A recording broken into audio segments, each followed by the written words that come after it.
Ang huling sulyap ni Miguel sa amin bago siya pumasok sa boarding gate ay puno ng lambing. O iyon ang akala ko. Bilang asawa ng isang sikat na architect, sanay na ako sa mga biglaang business trip niya. Pero ngayong gabi, may kakaiba sa kanyang mga kilos. Mas mahigpit ang hawak niya sa kanyang briefcase kaysa sa pagkakahawak sa kamay ko bago siya magpaalam. Mag-iingat kayo sa bahay ha? Huwag niyo nang bubuksan ang pinto kahit kanino pagdating niyo. Bili ni Miguel habang hinahaplos ang buhok ng aming 5 taong gulang na anak na si Luis.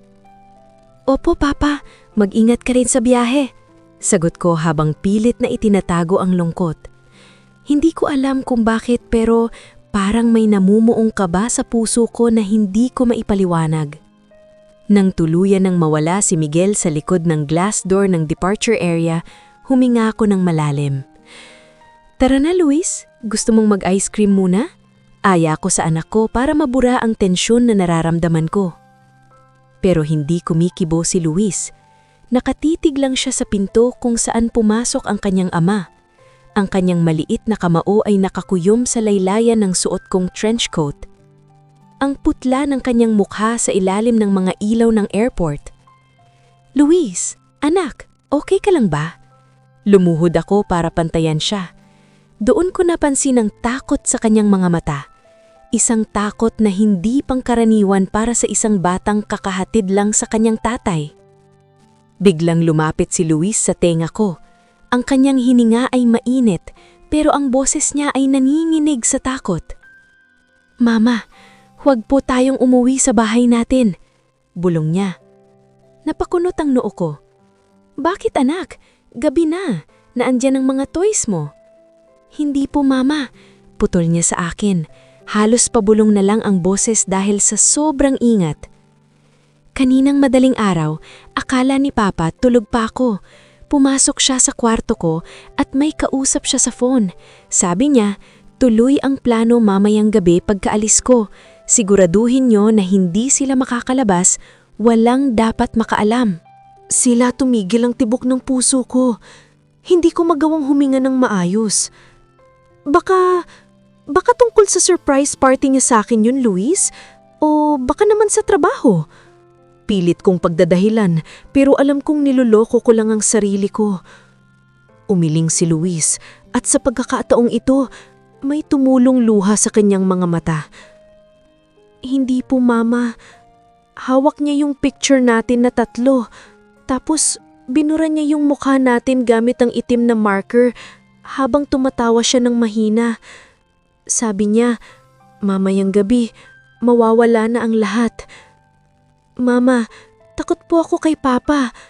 May pinaplano siya tungkol sa atin. Tumingin ako sa paligid. Ang malawak at maliwanag na airport na dati simbolo ng mga bagong simula ay biglang nagmukhang isang malamig at nakakatakot na kulungan. Kung totoo ang sinasabi ni Luis, ang bahay na pinaghirapan naming buuin ni Miguel ay hindi naligtas. Ang lalaking pinagkatiwalaan ko ng buhay ko ay tila may dinilim na lihim na hindi ko kailanman inakala. Kinuha ko ang susi ng kotse sa bag ko. Nanginginig ang kamay ko. Kung uuwi kami, baka may naghihintay na doon. Pero kung hindi kami uuwi, saan kami pupunta?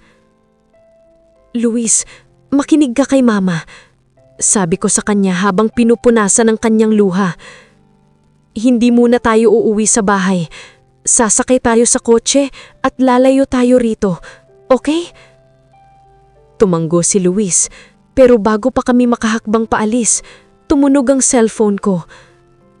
Isang message mula kay Miguel. Nakasettle na ako sa Plain Love. Siguraduhin mong itatabi mo ng lahat ng gamit nyo sa attic pag uwi nyo. May special na darating mamayang hating gabi. I love you. Ang salitang I love you ay tila naging isang banta. Hindi na ako nag-isip pa. Binuhat ko si Luis at mabilis kaming naglakad patungo sa parking lot. Hindi lumingon dahil alam kong sa bawat segundong lumilipas, unti-unti nang nagsisimula ang planong sinasabi ng anak ko. Habang binabaybay ang madilim na kalsada palayo sa airport, ang taning naririnig ko ay ang mabilis na tibok ng aking puso at ang mahinang paghinga ni Luis sa backseat. Hindi ko magawang lumingon sa rearview mirror nang hindi kinakabahan.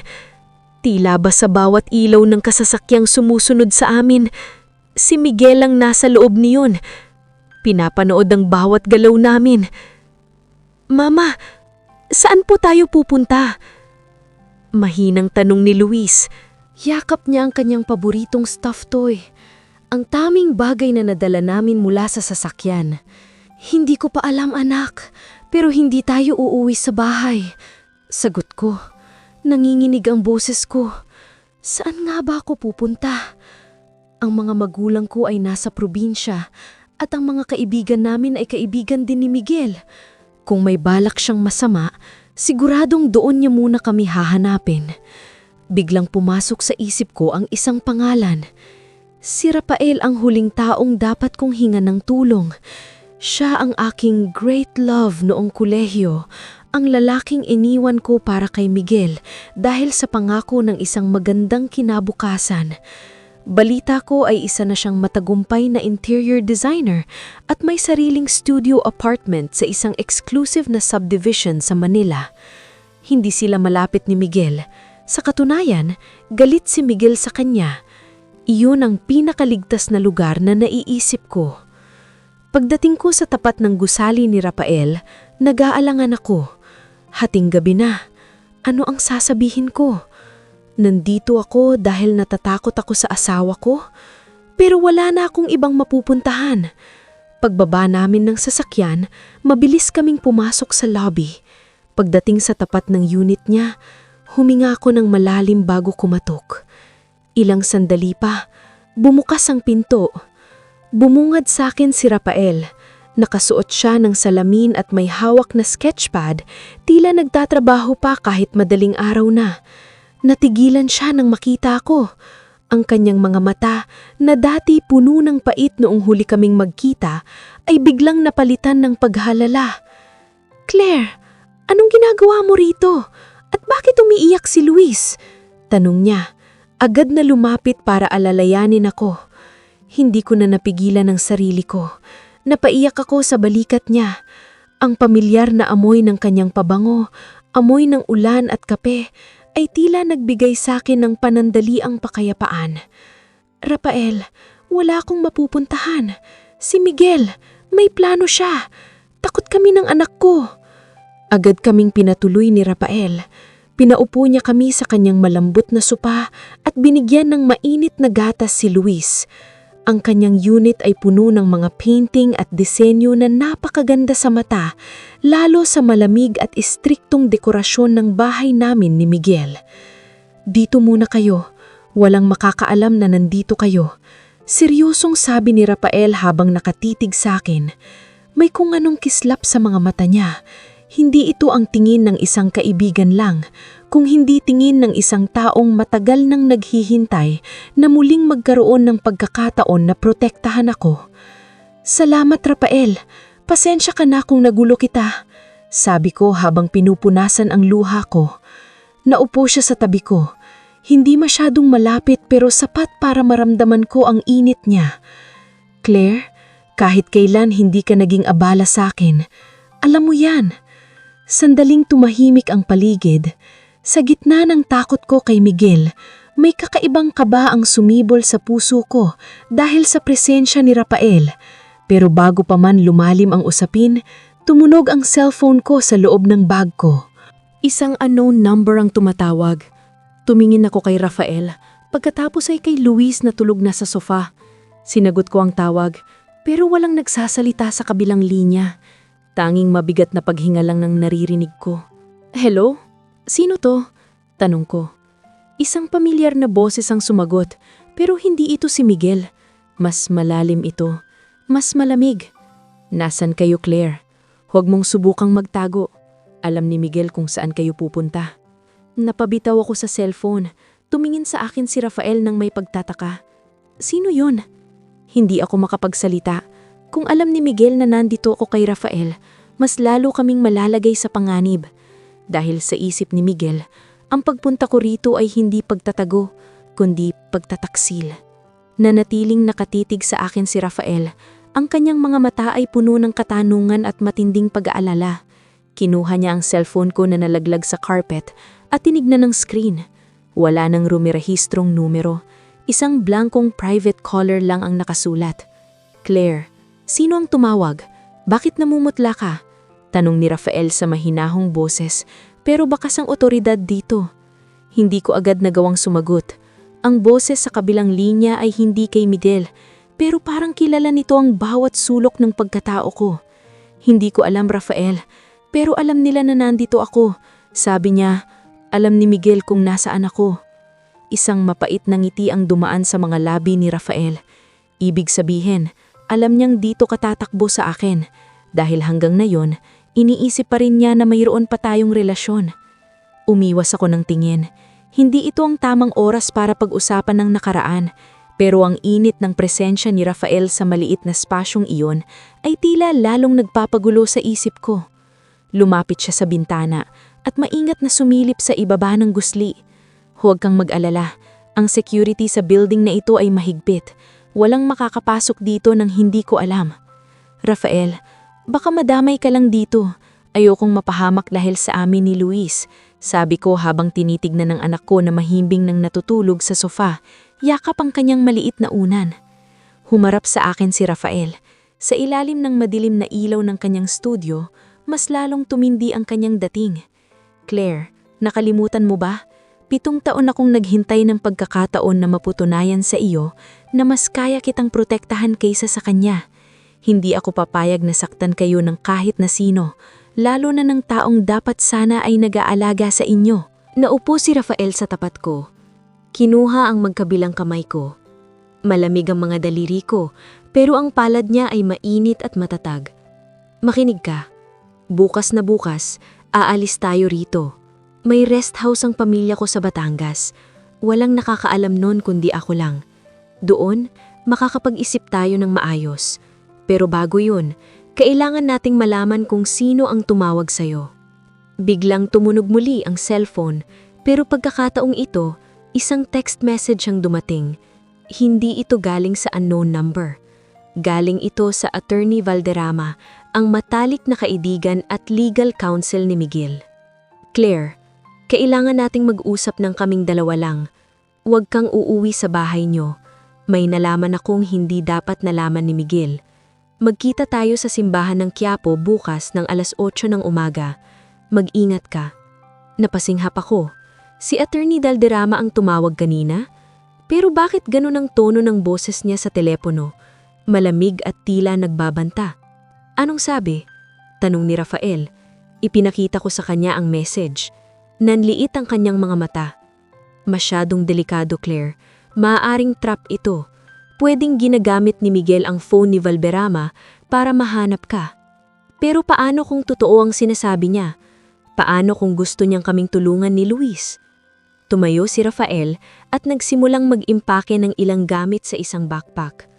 Sasama ako, hindi ka pupunta roon ng mag-isa. Matulog ka na muna ni Luis sa kwarto ko. Ako na ang bahalang magbantay rito sa sala. Pumasok kami ni Luis sa kwarto ni Rafael. Amoy na amoy ko ang bango ng unan niya. Isang amoy na matagal ko nang ibinaon sa limot. Pero ngayon ay tila bumubuhay ng mga damdaming hindi ko dapat nararamdaman. Bago ko isara ang pinto, lumingon ako kay Rafael. Salamat, Rafael. Hindi ko alam kung anong gagawin ko kung wala ka. Mahinang sabi ko. Ngumiti siya ng tipid. Isang ngiting may halong lungkot at pangako. Matulog ka na, Claire. Hanggat nandito ako, walang makakalapit sa inyo. Habang nakahiga sa tabi ni Luis, hindi ako dinalaw ng antok. Ang bawat kaluskos sa labas ng pinto ay nagpapatalon sa puso ko. Sino ba talaga ang kakampi? Si Miguel na asawa ko? Si Attorney Valderrama na kaibigan namin? O si Rafael na minsan ko nang sinaktan?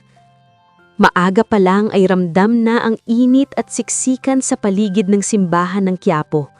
Sa kabila ng dami ng tao, tila isang malaking anino ang bumabalot sa amin ni Luis. Hawak ni Rafael ang isang kamay ko habang karga niya si Luis sa kabilang braso. Ang init ng kanyang palad ay ang tanging nagpapanatili sa akin na hindi manginig ng takot. "Huwag kang lalayo sa akin, Claire," pabulong na bilin ni Rafael. Naka-shades siya at sombrero, sinusubukang magmukhang ordinaryong deboto lang sa gitna ng karamihan. Pumasok kami sa loob ng simbahan. Ang amoy ng kandila at insenso ay nagbigay ng panandaliang kapanatagan, pero alam kong panandaliang lang ito. Sa dulo ng isa sa mga huling upuan, nakita ko ang isang pamilyar na bulto, si Attorney Valderrama. Nakasuot siya ng itim na jacket at nakayuko, tila taimtim na nagdarasal. Dahan-dahan kaming lumapit. Nang maramdaman niya ang presensya namin, bahagya siyang lumingon. Ang kanyang mga mata ay puno ng kaba, malayo sa kumpiyansang abogado na nakikita ko tuwing may party sa opisina ni Miguel. "Claire, buti dumating ka," mahinang niyang sabi, hindi tumitingin ng direkta sa akin. Napansin niya si Rafael. "Sino siya?" Sabi ko, "Ikaw lang dapat." "Si Rafael ito, pinagkakatiwalaan ko siya." "Attorney, anong nangyayari? Bakit mo kami pinapapunta rito? Ano ang plano ni Miguel?" Huminga ng malalim si Valderrama. Inabot niya sa akin ang isang maliit na brown envelope na nakatago sa ilalim ng kanyang tuhod. "Huwag mong bubuksan dito. Buksan mo kapag malayo na kayo. Claire, si Miguel, hindi siya ang lalaking akala mo. Ang biyahe niya sa Davao, hindi iyon para sa proyekto. Pumunta siya roon para asikasuhin ang lahat ng ari-arian niyo sa pangalan ng isang offshore company." Napagkunot ang noo ko. Bakit niya gagawin yon? Para saan? Lumingon si Valderrama sa paligid, tila may hinahanap na kaaway sa dilim. "Hindi lang pera ang gusto niya, Claire. Ang life insurance niyo ni Luis, malaking halaga iyon. May mga utang si Miguel sa mga taong hindi dapat kinakalaban. Ang plano niya kaninang madaling araw, hindi iyon para saktan kayo ng pisikal agad. Ang plano niya ay sunugin ang bahay niyo habang wala siya para magmukhang aksidente at makuha niya ang pera." Napasinghap ako. Nanlambot ang aking mga tuhod, kaya agad akong inalalayan ni Rafael. "Sunugin? Gusto niya kaming mamatay para sa pera?" Iyon ang akala ko noong una, pero may mas madilim pa roon. May kinalaman ito sa pamilya mo, Claire. Sa mananang hindi mo pa nalalaman na meron ka. Si Miguel, matagal niya nang alam yon. Iyon ang dahilan kung bakit kanya pinakasalan. Bago pa makapagsalita si Valderrama, biglang tumunog ang bell ng simbahan ng malakas. Sa gitna ng ingay, napansin ni Rafael na may dalawang lalaking naka-leather jacket na papasok sa gilid na pinto. Mga matang tila nag-i-scan sa bawat mukha sa loob. "Claire, kailangang umalis na tayo. Ngayon na," seryosong sabi ni Rafael. Kinuha niya ang envelope mula sa kamay ko at inilagay sa kanyang bulsa. "Tandaan mo, Claire," huling bulong ni Valderrama habang tumatayo na rin siya para lumayo sa amin. Mabilis kaming lumabas ni Rafael, dalang takot na mas matindi pa kaysa kanina.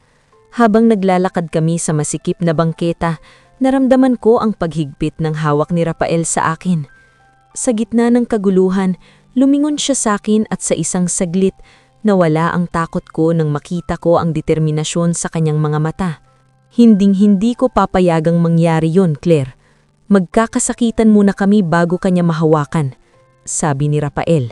Sumakay kami sa kotse at mabilis na pinatakbo palayo.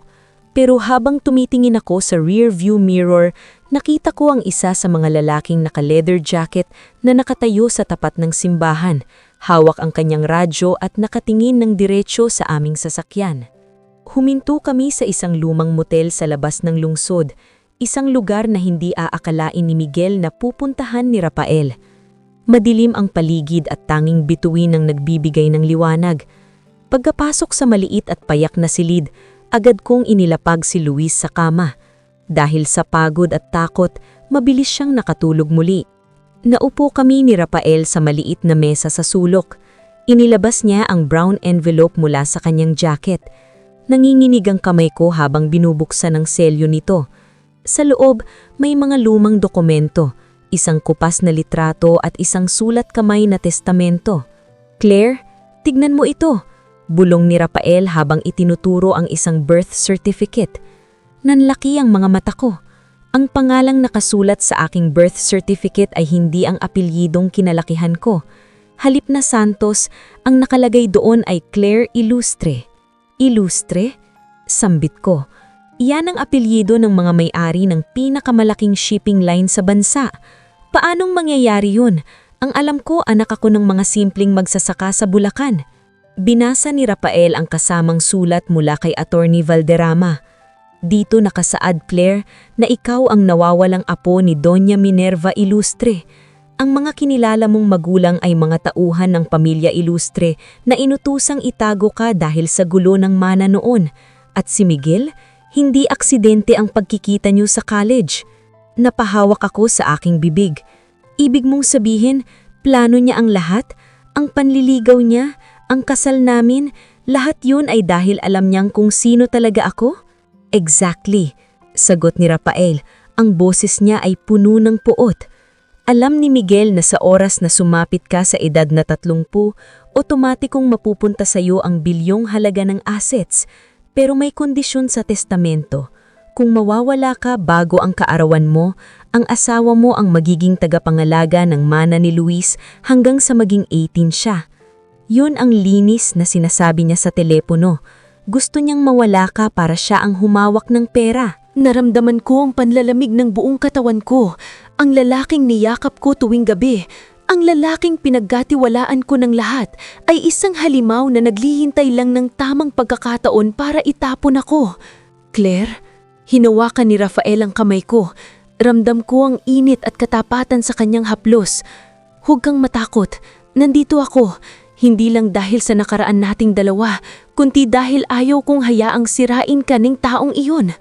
Tumingin ako sa kanya at sa kabila ng lahat ng gulo, nakaramdam ako ng isang pamilyar na kislap sa puso ko. Si Rafael, na iniwan ko para sa isang lalaking akala ko ay tama para sa akin, ang siya palang tunay kong sandigan. Bakit mo ginagawa ito, Rafael? Sinaktan kita noon. Mahinang tanong ko. Lumapit siya ng bahagya, sapat para maamoy ko muli ang kanyang pabango. Dahil ang pag-ibig ko sa iyo, Claire, ay hindi natapos noong nagpaalam ka. Mas pinili kong manatiling malayo para maging matagumpay. Sa pag-asang balang araw, baka kailanganin mo ako. At heto na tayo ngayon. Isang saglit kaming nagtinginan.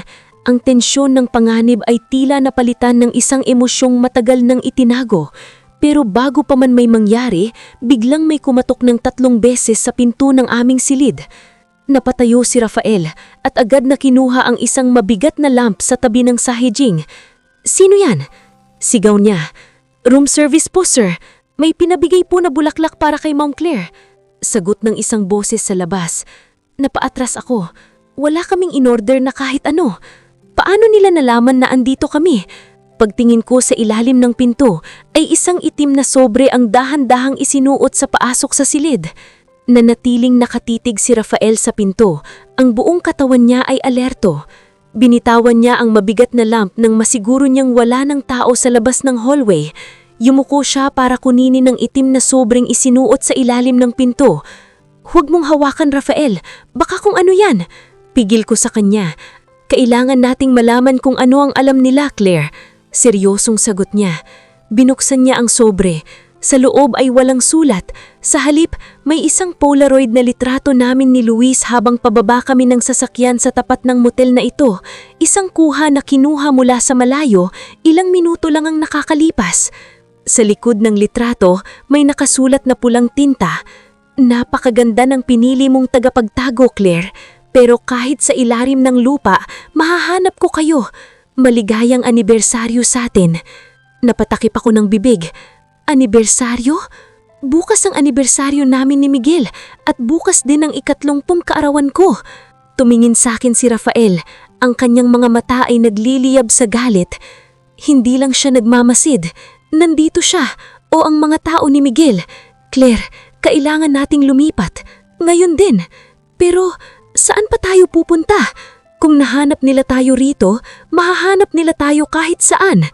Nawawalan na ako ng pag-asa. Napaupo ako sa gilid ng kama, lapit sa natutulog na si Luis. Naramdaman ko ang bigat ng lahat.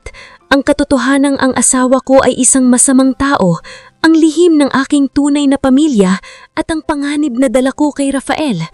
Lumapit sa akin si Rafael at lumuhod sa harap ko. Hinawakan niya ang magkabilang pisngi ko. Pilit na pinapatingin ako sa kanyang mga mata. Makinig ka sa akin. Hindi kita iiwan. Hinding-hindi ko hahayaang saktan niya kayo. May alam akong isang lugar, isang safe house na pagmamay-ari ng isang dating kliyente ko. Walang record yun, walang pangalan. Rafael, bakit mo ba ito ginagawa? Tanong ko habang tumutulo ang luha ko. Pwede ka namang tumakas na lang. Pwede mong iwan na lang kami rito para hindi ka na madamay. Ngumiti siya lang bahagya, isang ngiting puno ng pait at pagsisisi. Dahil nung iniwan mo ako 7 taon na ang nakakalipas, namatay na rin ang kalahati ng pagkatao ko, Claire. Ang mabuhay ng wala ka ay mas nakakatakot kaysa sa anumang banta ni Miguel. Hayaan mong gawin ko ito. Hayaan mong maging bayani mo ako kahit sa pagkakataong ito lang. Sa gitna ng aming pag-uusap, biglang gumalaw si Luis. Mama, si Papa po ba yung kumatok? Tanong niya sa isang inaantok na boses. Agad kong linapitan ng anak ko. Hindi baby, si Kuya Rafael lang yon. Matulog ka na, aalis na tayo. Mabilis kaming nag-impake. Sa bawat segundong lumilipas, tila nararamdaman ko ang tingin ni Miguel sa amin. Habang pababa kami sa madilim na parking lot, napansin ni Rafael ang isang itim na SUV na nakaparada sa papat ng kalsada. Ang mga headlights nito ay biglang bumukas, direkta sa aming direksyon. "Sakay! Dali!" sigaw ni Rafael. Pinaandang niya ang sasakyan ng mabilis, halos mag-screech ang mga gulong sa semento. Sa rear view mirror, nakita ko ang SUV na nagsimulang sumunod sa amin. Pero hindi ito basta sunod, tila nakikipaglaro sila sa amin. Nabusina sila at hinahampas ang gilid ng sasakyan namin. "Rafael, bilisan mo pa!" sigaw ni Claire habang mahigpit ang hawak sa manibela. Sa gitna ng kaba, biglang tumunog ang dashboard ng sasakyan. Isang tawag ang pumasok sa Bluetooth system ng sasakyan ni Rafael. Isang pamilyar na boses ang bumungad, ang boses ni Miguel, pero sa pagkakataong ito, wala na ang lambing sa boses nito. "Claire, honey, bakit ka tumatakbo kay Rafael? Akala ko ba matalino ka? Kung gusto mong mabuhay ang anak natin, huminto ka sa sunod na kanto. Kung hindi, magkakaroon tayo ng isang napakadendang fireworks display sa gitna ng highway." Ang boses ni Miguel sa speaker ng sasakyan ay tila isang babala na dahan-dahang pumapatay sa aking pag-asa. Napatingin ako kay Luis na ngayon ay umiiyak na sa takot, nakatakip ang mga tenga sa ingay ng busina ng itim na SUV na nasa likuran namin. "Huwag kang makikinig sa kanya, Claire. Pananakot lang yan!" sigaw ni Rafael habang pilit na iniiwasan ng bawat pagbangga ng SUV sa aming likuran. "Pero paano kung totoo, Rafael? Paano kung may pasabog sa kotseng ito? Hindi ko kayang isugal ang buhay ni Luis." Hysterical na wika ko. Ang bawat kanto na dinadaanan namin ay tila naglalapit sa amin sa katapusan. "Claire, honey, 10 segundo." Boses muli ni Miguel, malamig at walang emosyon. "Siyam, 8. Rafael, itigil mo ang sasakyan. Hihinto ako." Pagmamakaawa ko. Handa akong bumalik kay Miguel. Handa akong harapin ang anumang bagsik niya. Wag lang madamay ang anak ko at ang lalaking muling nagpatibok ng puso ko. Pero sa halip na huminto, mas lalong inapakan ni Rafael ang silinyador. Isang matalim na ngiti ang dumaan sa kanyang mga labi. Isang ngiting hindi ko inaasahan sa gitna ng panganib. "Makinig ka, Claire. Hindi lang ako basta designer." Pabulong na sabi ni Rafael habang mabilis na pinipindot ang isang button sa kanyang dashboard na nakatago sa ilalim ng steering wheel. "Ang kliyenteng sinasabi ko sa iyo, siya ang head ng isang private security firm. Ang sasakyang ito ay bulletproof at signal jammed. Walang bombang sasabog dito dahil kanina pa putol ang signal ni Miguel sa anumang remote device." Sa isang iglap, nawala ang tawag ni Miguel. Ang kaninang maingay na static sa radyo ay napalitan ng katahimikan. "Anong gagawin natin?" tanong ko, bahagyang kumalma, pero ang kaba ay naruroon pa rin. Ito ang alas ko, sagot ni Rafael. Biglang lumitaw na 3 pang sasakyan mula sa gilid ng highway. Mga puting sasakyan na walang plaka. Sa isang mabilis na manuebra, hinarangan nila ang itim na SUV ni Miguel. Nagkaroon ng malakas na pagtunog ng mga bakal, pero hindi kami huminto. Pumunta na tayo sa safe house. Doon, tayo gagawa ng plano, sabi ni Rafael. Tumingin ako sa kanya. Sa ilalim ng mga ilaw ng kalsada, nakita ko ang isang Rafael na hindi ko nakilala noon. Matapang, handang lumaban, at higit sa lahat, tapat. Nakarating kami sa isang liblib na villa sa bundok.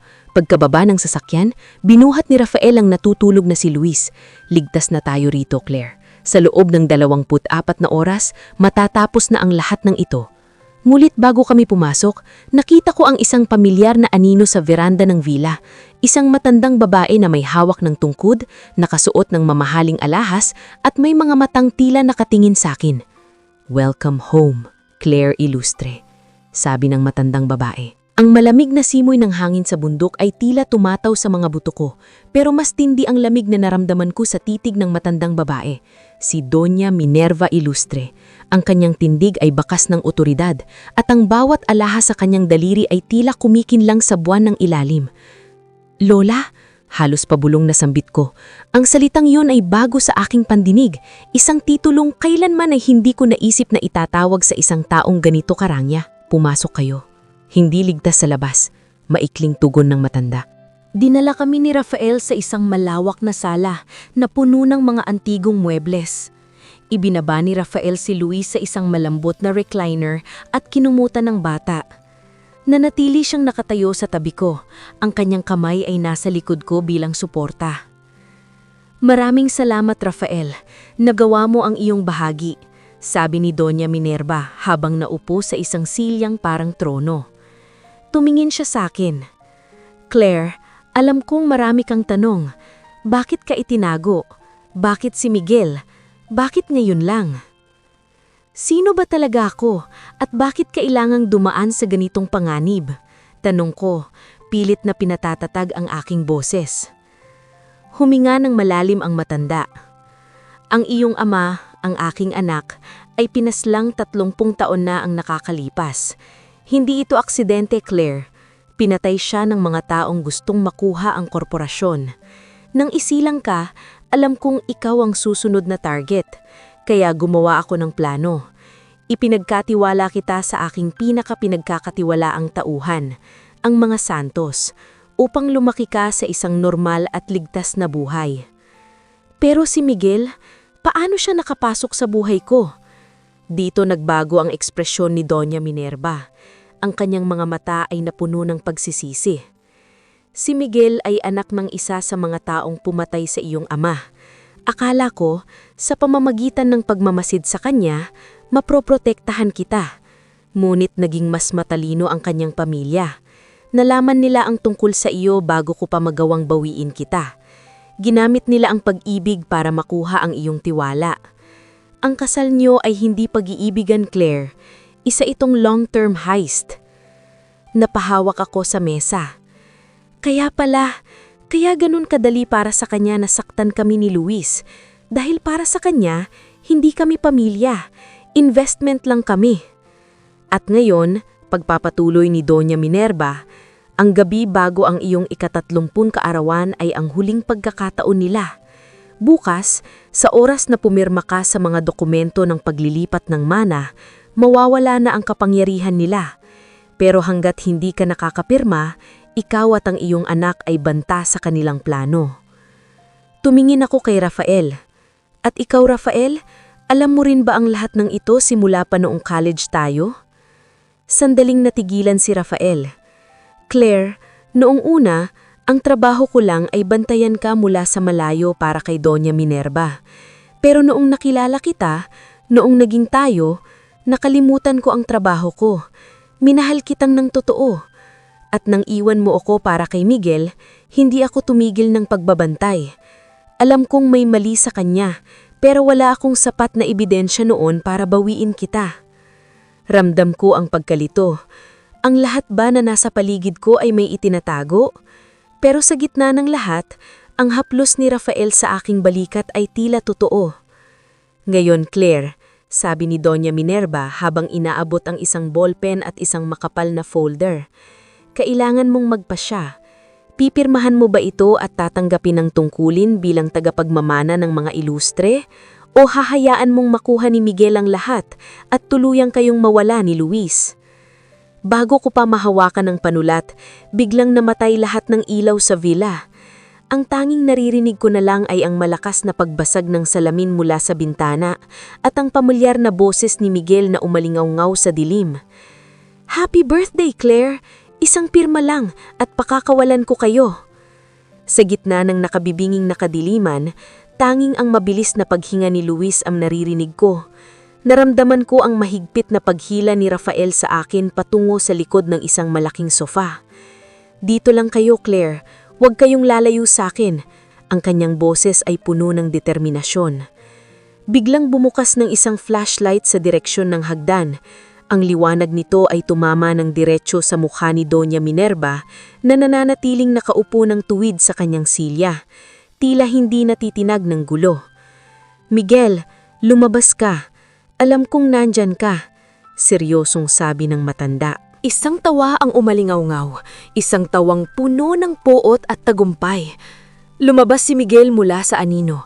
Hawak ang isang armas at ang pamilyar na itim na folder na naglalaman ng mga dokumento ng mana.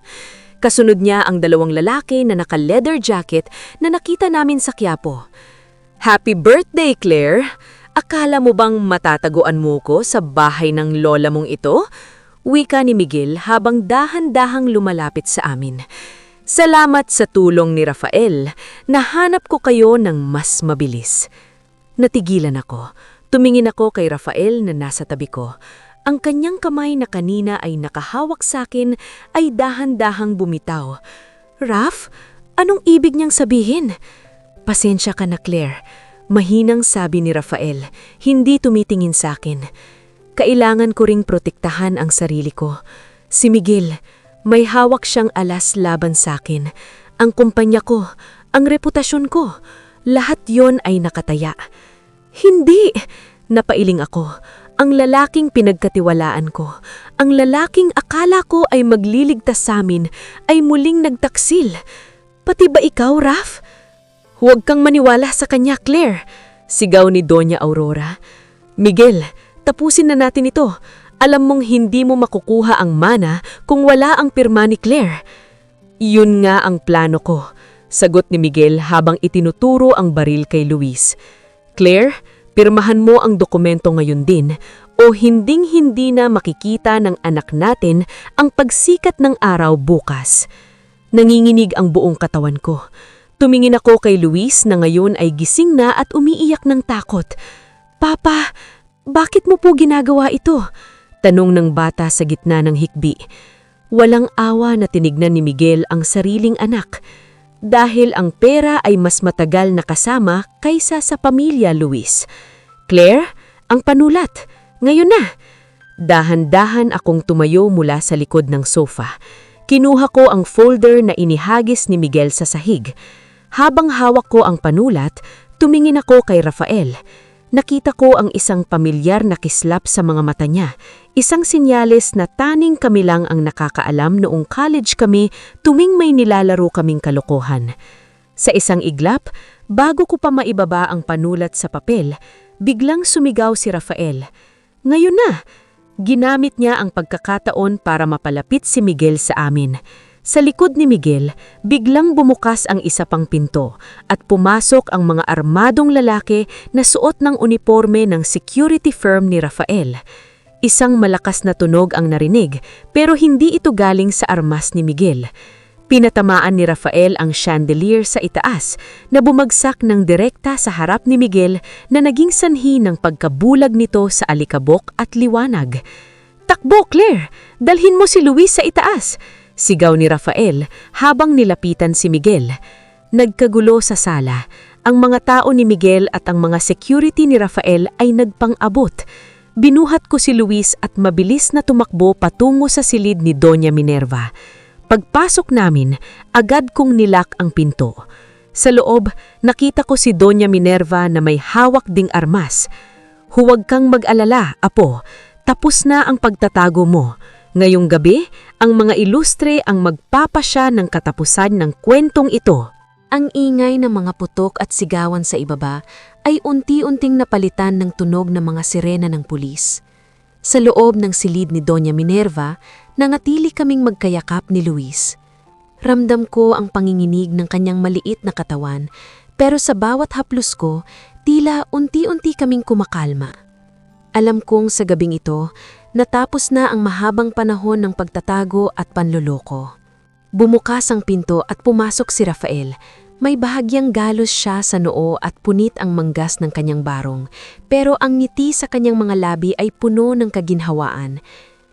"Ligtas na, Claire. Wala na si Miguel," mahina niyang sabi. Lumabas kami ng silid at bumaba sa sala. Nakita ko si Miguel na nakalagay ng posas ang mga kamay, hinihila ng mga pulis palabas ng villa.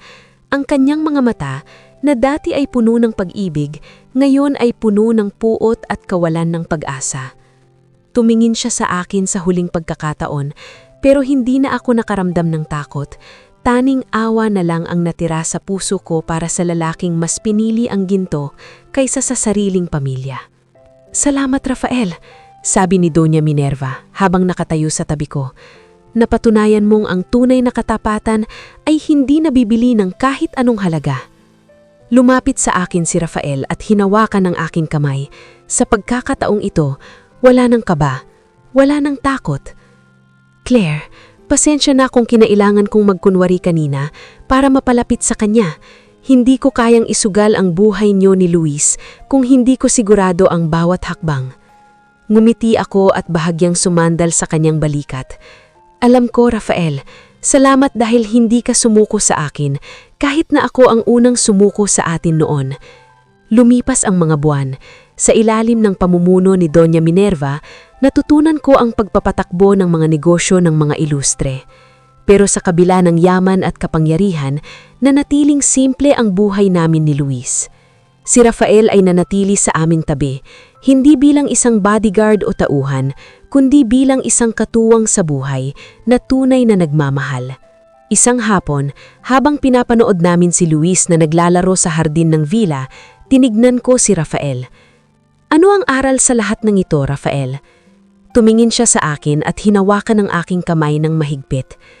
"Ang aral, Claire, ay ang katotohanan na ang tunay na kayamanan ay hindi nasusukat sa laki ng mana o sagara ng bahay. Ang tunay na yaman ay ang mga taong handang tumayo sa tabi mo sa gitna ng bagyo, kahit walang kapalit." Niyakap ko siya ng mahigpit. Naisip ko ang bulong ni Luis sa airportan, isang babala na naging daan para mabuksan ang aking mga mata. Kung hindi dahil sa katapatan ng isang bata at sa wagas na pag-ibig ng isang taong minsan kong tinalikuran, baka hanggang ngayon ay nakakulong pa rin ako sa isang kasinungalingan. Ngayon, ang bawat umaga ay hindi na punong ng takot. Ang bawat gabi ay hindi na panganib. Dahil sa dulo ng madilim na kalsada, natagpuan namin ang isang liwanag na hinding-hindi na muling maglalaho. Ang liwanag ng tunay na pag-ibig at pagkapatawaran. At dito na po nagtatapos ang ating kwento. Sana ay muli ninyong akong samahan sa mga full story na nais kong ibahagi sa inyo. Maraming salamat po.